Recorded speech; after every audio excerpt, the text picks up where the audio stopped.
মক্কা নগরীর অবস্থান সৌদি আরবে। আজ থেকে প্রায় 4000 বছর আগে এই অঞ্চলের পুরোটা ছিল জনবিরল মরুভূমি। বুখারী শরীফে উল্লেখ আছে, সেখানে ছোট্ট শিশু ইসমাইলের পায়ের আঘাতে জমজম কূপ সৃষ্টি হয়।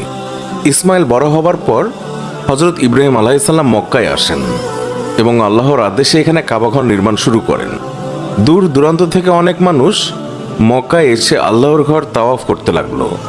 মক্কা নগরীতে অবস্থিত কাবা শরীফের ধর্মীয় ভাবগাম্ভীর্য এবং পবিত্রতায় মুগ্ধ হয়ে মানুষ দলে দলে কাবা ঘরের দিকে আসতে থাকে। সময়টা 570 খ্রিস্টাব্দ। মক্কার পার্শ্ববর্তী ইয়েমেনের শাসক আবারাহ, আল্লাহ তাকে দিয়েছিলেন একচ্ছত্র ক্ষমতা এবং শক্তি। ক্ষমতার দাপটে আব্রাহার ইচ্ছে হলো ইয়েমেনের রাজধানী সানাতে সে কাবার অনুরূপ কিছু একটা তৈরি করবে। অতঃপর সারা পৃথিবী থেকে মানুষ হজ পালন করতে মক্কার পরিবর্তে সানায় যাবে। নাগরিকদেরকে জুলুমের মাধ্যমে অর্জিত বিপুল অর্থ এবং উন্নয়ন কর্মীর কোনো অভাব না থাকায় তা যথাসময়ে তৈরিও হয়ে গেল। কিন্তু বাদ সাধল সারা পৃথিবীর মানুষ। হজ পালনের জন্য তাদের ধর্মীয় পিতা ইব্রাহিম আলাইহিসসালামের তৈরি ঘর কাবা থেকে কোনো ক্রমেই সানার কাবায় যাচ্ছিল না।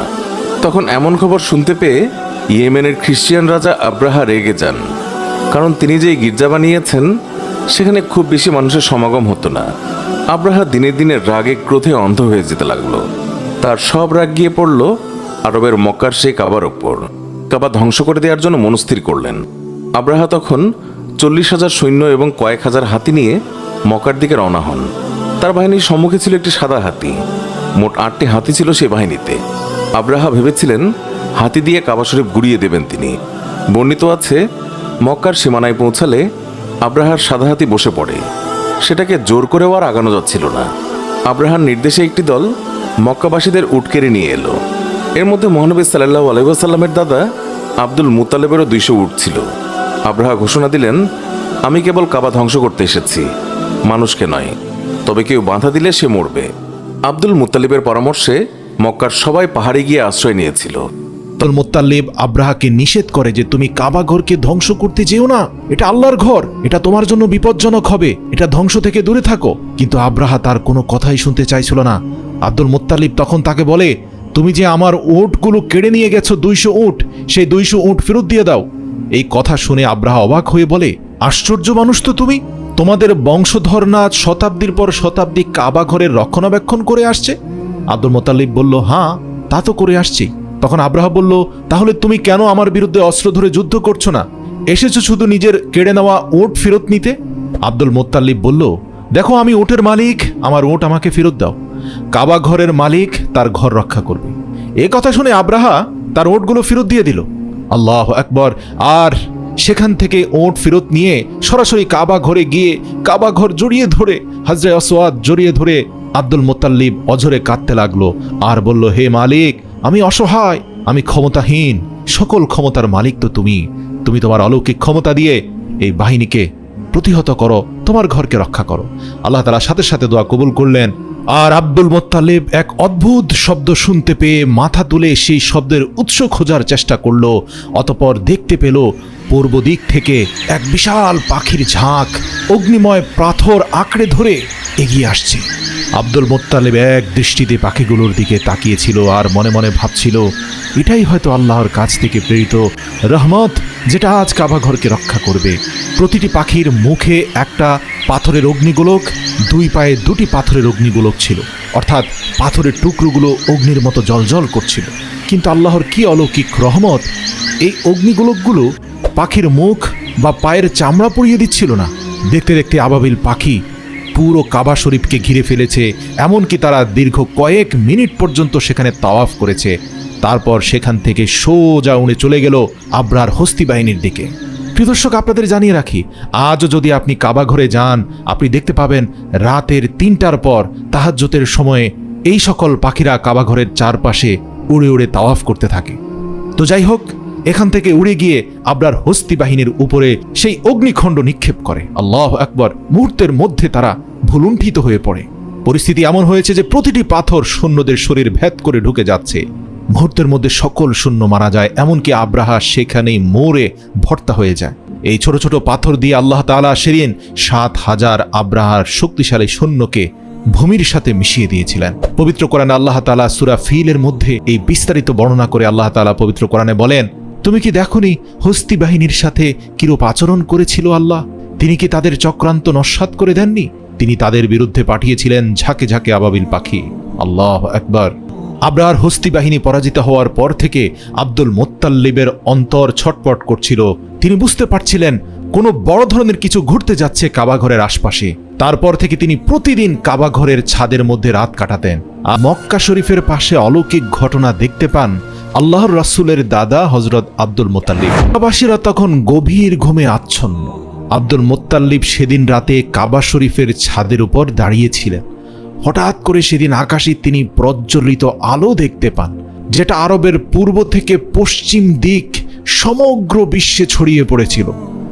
আলোটি দেখে আব্দুল মুত্তাল্লিব অনেক অবাক হয়ে যান। এরপর তিনি দৌড়ে নিচে চলে আসেন, খোঁজার চেষ্টা করেন কাবা শরীফের পাশে কোন ঘর থেকে এই আলোর স্ফুটন হচ্ছে। শুধু তাই নয়, তিনি মৃদু ভূমিকম্প অনুভব করেন।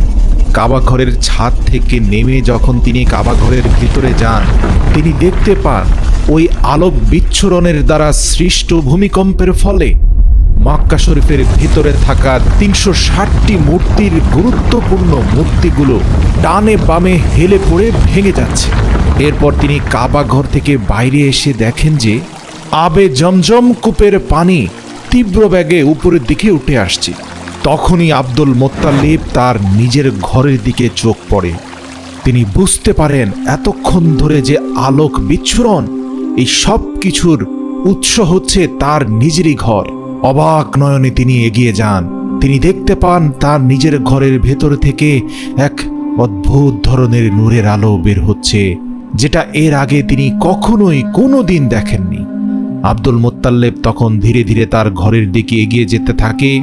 কাছে গিয়ে তিনি দেখতে পান যে আল্লাহর রাসূলের মাতা মা আমিনার কোলজোড়ে এক ফুটফুটে শিশুর জন্ম হয়েছে, যার শরীর থেকে প্রস্ফুটিত হচ্ছে অলৌকিক নূর, যেই নূরের আলোয় পুরো বিশ্বময় অন্ধকার দূর করে আলোক বিচ্ছুরণ ছড়িয়ে পড়েছে। এই অন্ধকার রাতে দিনের থেকে উজ্জ্বল নূর চারপাশে ছড়িয়ে পড়েছে। সুবহানাল্লাহ। এটা দেখে আব্দুল মুত্তাল্লিবের চোখ দিয়ে পানি চলে আসে। মূলত গত কয়েক মাস ধরে তিনি সব অলৌকিক ঘটনা একের পর এক দেখতে পাচ্ছিলেন। আর যখন দীর্ঘ 2 মাস পর তিনি এই প্রস্ফুটিত আলোক ছটা দেখলেন এবং দেখলেন মা আমিনার কোলজোড়ে এক ফুটফুটে শিশু সন্তানের জন্ম হলো, যার শরীরের ভিতর দিয়ে নূর প্রবাহিত হচ্ছে, তখন তিনি বুঝলেন যে আরবের অন্ধকার দূর করার জন্য এই সে প্রদীপ যা আজ ধরায় নেমে এসেছে।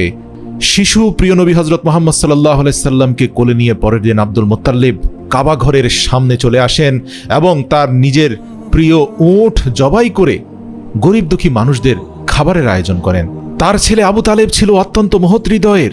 সেও আনন্দিত ছিল পিতা মরা মুহাম্মদের জন্ম নিয়ে।